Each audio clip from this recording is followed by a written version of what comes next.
Did you know that the word trauma comes from the Greek for wound? And what is the German word for dream? Traum. Ein Traum. Wounds can create monsters, and you are wounded, mon chien.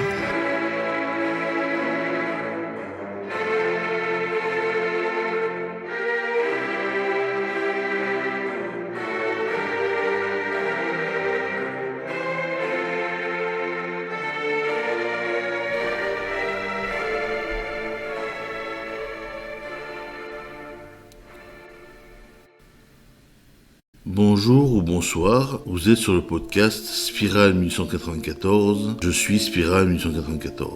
Je suis atteint d'une schizophrénie dysthymique et je viens d'obtenir une licence en psychologie qui s'ajoute à mon master européen en droit et sciences du travail. C'est le tout premier épisode de notre tout nouveau podcast et celui-ci s'intitule La psychanalyse inversée. En effet, dans cet épisode, j'aimerais vous proposer une nouvelle forme de thérapie concoctée par mes soins que j'appelle la psychanalyse inversée. Sigmund Freud, lui, avait du mal avec l'analyse des psychoses. Il était plus porté, à vrai dire, sur les névroses. Et même si Jacques Lacan s'est emparé du sujet, il y a eu beaucoup de ratés aussi à son époque, et on sait combien aujourd'hui les théories de Lacan sont beaucoup remises en cause. Même moi, en tant que schizophrène, donc psychotique, je ne vois pas vraiment l'intérêt de l'analyse de la psychose faite par Lacan. Encore aujourd'hui, je sais par expérience que certains psychanalystes ne prennent tout simplement pas les psychotiques en analyse, par exemple. Donc il y a vraiment un problème entre la psychanalyse et les psychoses. Le problème, je pense, est que la psychanalyse, à la base, est faite pour les névrosés. C'est-à-dire que le mouvement de la psychanalyse est de rendre conscient l'inconscient. Or, c'est peut-être ça qui pose problème au niveau des psychoses. C'est que pour moi, dans les psychoses, l'inconscient est déjà conscient. Et j'irai même plus loin en disant que le mécanisme principal de la psychose est ce que j'appellerais une dissémination de l'inconscient dans ce que moi j'appelle l'exoconscience. C'est-à-dire tout ce qui est à l'extérieur de la conscience. Je veux dire par là que l'inconscient se trouve hors de ses gonds. Donc, rendre conscient l'inconscient qui est déjà sorti de ses gonds ne peut en général que aggraver le cas. C'est pour cela que je propose d'inverser le mouvement en une psychanalyse inversée, c'est-à-dire faire rentrer l'inconscient à sa place, c'est-à-dire dans sa topique d'origine, le lieu d'origine. Pour moi, l'inconscient disséminé dans l'exoconscience est elle-même en contact avec les inconscients personnels des gens qui se trouvent dans l'environnement du sujet, et même en contact avec la nature et les objets et les autres êtres vivants. Carl Gustav Jung parlait d'un inconscient collectif, mais celui-ci se trouve dans l'inconscient du sujet qui est disséminé. Jung, lui, ne parlait pas de l'ensemble des inconscients personnels et du reste de l'environnement. On peut encore pousser cela plus loin en disant que l'ensemble des inconscients personnels et de l'environnement sont eux-mêmes en contact avec l'univers, c'est-à-dire les forces physiques de l'univers que l'on retrouve chez tout un chacun, comme partout dans l'univers. J'appellerais cela la conscience de l'univers. Alors ici, évidemment, rien d'ésotérique ou de religieux. Je parle ici juste de forces physiques, à vrai dire. Ça n'a rien à voir avec la religion ou quoi que ce soit. La psychanalyse inversée consisterait donc à ramener ce qui est sorti de ses gonds et le remettre à sa place en donnant du sens et en analysant chaque couche. Donc par exemple, nous commençons donc par la conscience de l'univers qu'il faudrait analyser en fonction de l'histoire de l'individu, du sens de sa maladie et de la personnalité de l'individu. Quel sens, quand je parle de sens, je parle d'un sens qui nous dépasse, peut-on donner à notre maladie, notre vécu et qui nous sommes ? Que veut nous dire l'univers ? Ensuite, qu'est-ce que l'analyse de l'environnement peut apporter à la compréhension de la maladie, de nous-mêmes, de notre vécu ? Et enfin, qu'est-ce que notre inconscient disséminé dans l'exoconscience nous apprend de nous-mêmes, notre maladie et de notre vécu ? À ce niveau-là, on peut aussi déconstruire les symptômes. C'est-à-dire qu'une hallucination n'est que l'inconscient qui se transforme en schéma, qui se transforme en distorsion cognitive, qui se transforme en pensée, qui se transforme en interprétation, puis en délire, et au final, ça va donner une hallucination.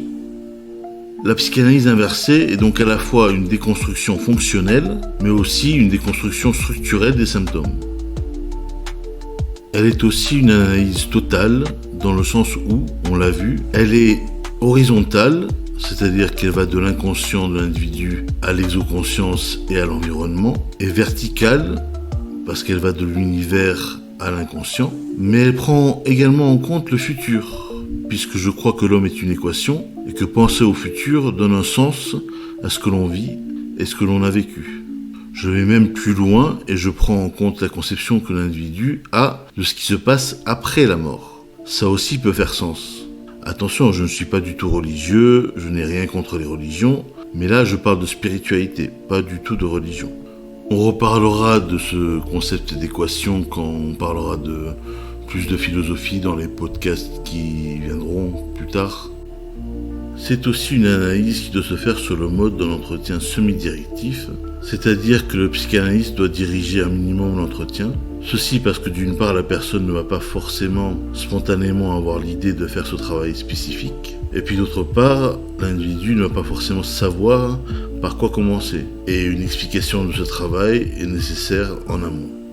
La dernière étape de la psychanalyse inversée serait, une fois que l'inconscient est rentré à sa place, de tirer la chasse de l'inconscient en utilisant la méditation couplée à la respiration ventrale, à de la cohérence cardiaque, et je propose aussi d'ajouter à cela ce que j'appelle l'orthokinésie psychique, que j'ai conçu exprès pour ces problèmes, et dont je parlerai plus en détail dans mon 3e podcast. Ici, je veux dire qu'il faut se mettre dans un état de méditation profonde, en commençant par se concentrer sur sa respiration en position de méditation, puis en faisant des exercices de respiration ventrale, où vous allez respirer par le ventre et par le nez profondément. Vous allez garder cette inspiration jusqu'à ce que l'effet que vous êtes censé avoir au niveau cérébral s'arrête, ou que vous sentiez le besoin de respirer. Vous expirez par la bouche, comme si vous soufflez dans une paille, jusqu'à qu'il n'y ait plus d'air dans vos poumons, et vous recommencez jusqu'à vous sentir plus serein.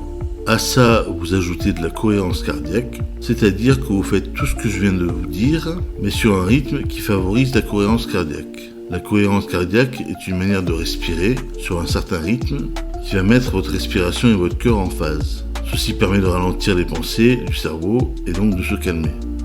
La psychanalyse inversée que je propose est aussi compatible avec toutes les autres thérapies existantes. J'aimerais un jour d'ailleurs pouvoir faire de la recherche sur un nouveau type de thérapie. La thérapie assistée par psychédélique développée par les hôpitaux universitaires de Genève m'intéresse d'ailleurs beaucoup. Alors évidemment, il ne s'agit pas de donner des psychédéliques à des psychotiques, ce qui serait catastrophique évidemment, mais de s'inspirer de ce genre de thérapie en utilisant la psychanalyse inversée, couplée avec une injection d'un produit qui lierait les neurones entre eux, comme on soude un circuit imprimé. Alors, je ne suis pas un spécialiste en neuropsychologie, mais il y a apparemment dans la schizophrénie 4 sites cérébraux, c'est-à-dire 4 endroits dans le cerveau, qui sont affectés d'une manière ou d'une autre.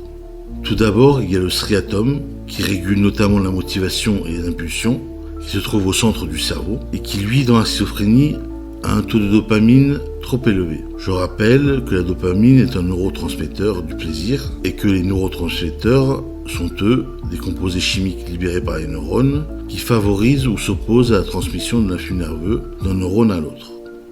Le deuxième site affecté dans la schizophrénie est le cortex préfrontal dorsolatéral, qui lui est à l'avant du cerveau. Il permet l'élaboration de certains processus cognitifs qui sont en fin de compte des opérations mentales qui sont en lien avec le traitement de l'information. Lui, dans la schizophrénie, il a un taux de dopamine qui n'est pas assez élevé.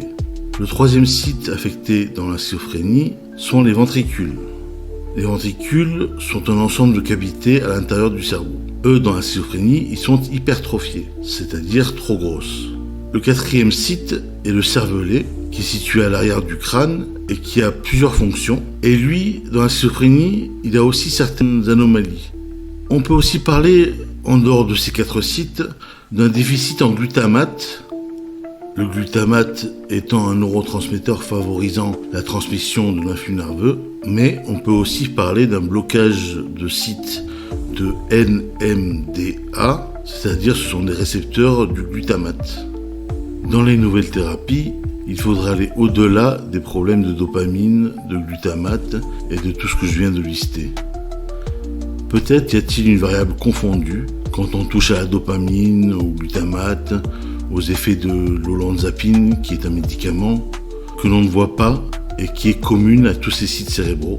Pour expliquer vite fait, une variable confondue est une variable qui a un effet sur ce qui est mesuré sans qu'on sache qu'elle existe, puisque les effets sont attribués à la variable qu'on est en train d'étudier. Donc voilà, un peu ce que je voulais vous dire concernant les psychoses et leur traitement. Pas tout ce que je vous ai dit ici est bien nouveau, évidemment, mais je crois que la première partie concernant la psychanalyse inversée va pouvoir débloquer bien des situations qui semblaient désespérées. Moi-même, je suis passé de délires bien costauds et bien construits à des symptômes qui sont maintenant résiduels et à pouvoir aujourd'hui baisser mon traitement de plus en plus bas grâce à cette déconstruction ou à cette psychanalyse inversée. D'ailleurs, ça m'intéresserait beaucoup de savoir dans vos commentaires où vous en êtes de vos symptômes, combien de temps ça fait que vous les avez, ont-ils changé au cours du temps, comment faites-vous pour les gérer au quotidien, et avez-vous déjà essayé de les déconstruire fonctionnellement ou structurellement, comme je l'ai expliqué avec la psychanalyse inversée, et cela a-t-il changé quelque chose? Alors évidemment, tout ce que je viens de vous dire maintenant ne remplace pas, si vous avez une souffrance quelconque ou un trouble psychique, le fait de prendre son traitement, de continuer à voir son psychiatre et de continuer à voir son psychothérapeute. Si vous avez une souffrance quelconque ou un trouble psychique et que vous n'avez entamé aucune démarche pour y remédier, allez consulter un psychiatre, un psychothérapeute et prenez le traitement qu'ils vous donneront. Ce que je vous dis ici, ce n'est qu'à prendre en compte en plus de tout cela. Enfin, voilà, j'espère que tout ça vous a intéressé. Le prochain podcast sera sur la philosophie que j'ai imaginée et que je trouve adaptée aux psychoses et surtout à la schizophrénie, mais qui peut aussi s'adapter à d'autres psychopathologies. Moi, je l'appelle le non-existentialisme. N'oubliez pas de faire un tour et partager notre site internet spiral1894.fr où je viens d'accueillir un nouveau collègue qui s'appelle Colo et qui va ajouter du contenu à son espace blog personnel. Vous pouvez aussi trouver mon livre pour 1 € symbolique sur le site. Quant à Colo, il m'a aussi aidé pour la production et la réalisation de ce podcast, donc un énorme merci à lui. Vous pouvez trouver tous les liens concernant les réseaux et le podcast sur la description. Je vous laisse donc maintenant avec une chanson d'un groupe qui m'a beaucoup soutenu et motivé pendant ma maladie. C'est Tomorrow de Pennywise. Allez, je vous souhaite bon courage et continuez de lutter. Ciao, ciao.